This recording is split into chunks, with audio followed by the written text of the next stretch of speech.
Hey everyone, Safelocked here, safe at home, on behalf of the League team. Today, we want to share with you some of our upcoming plans to League. But before we get into it, I want to make a note on the commitments and timelines we'll be sharing with you today. Due to the current state of the world, we're starting to learn day by day what the full impact on our teams globally looks like. Our existing content plans may honestly change. That being said, we're feeling pretty good to share these updates today, and we'll keep talking to you, so you know what's up. Appreciate your understanding during this time. Now let's jump into it. The preseason changes have settled, and overall, we're pretty happy with the game-to-game freshness that Rise of the Elements is bringing. Since then, we've been recently focusing on top and jungle to make these positions more satisfying and impactful. We buffed fighter items to help top laners scale better into late game. We also changed turret defenses to reward early pressure in top and steepen the trade-off for big dive spot. So far, we've seen top laners getting more gold, more kills, and just dealing more damage late game. We're also seeing first blood come from top lane more often. So, overall, we're feeling these changes are hitting the mark. As for jungle, our preseason nerfs to jungle camp experience left junglers underleveled. We gave some of that experience back, and jungler levels are now more in line with what we originally intended. We also spent a few patches helping ease more new and lower tier players into jungle by making some of the most popular champs at these skill levels into viable, though not dominant, junglers.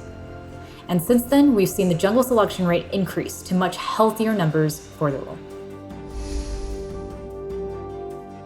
After years of waiting, Clash has finally launched, and your turnout has been more than we could have hoped for. We've broken login records in multiple regions. That said, we're still working to optimize matchmaking, streamline queue times, and stomp out edge case bugs. We're also exploring improvements based on the feedback we've heard so far, so keep letting us know how things are going. We've also been working on improvements to ranked. We shipped autofill and duo parity, dramatically decreasing cases where one team has more autofilled players or pre-made teammates without increasing queue times. We're going to continue making ranked improvements throughout the season, and while it's a ways away, this preseason we'll be addressing long-standing frustrations with the system, like promo series, rank versus MMR clarity, and reward satisfaction.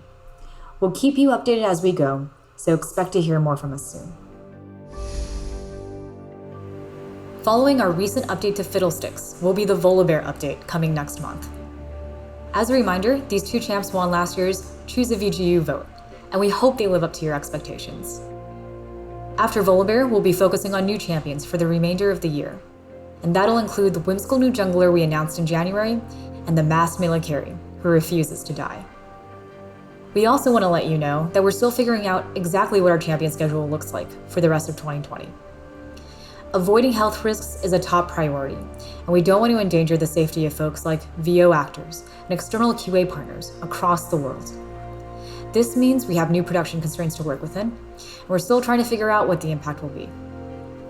If our roadmap changes, there's a chance some of this year's champion releases might end up more condensed than usual, but our goal is still to release all of the champs we have planned. Either way, we're still super excited for you to see what's to come. At the start of the year, we committed to improving events by adding more variety to our missions, improving the event pass system, and adding a featured game mode for every major event.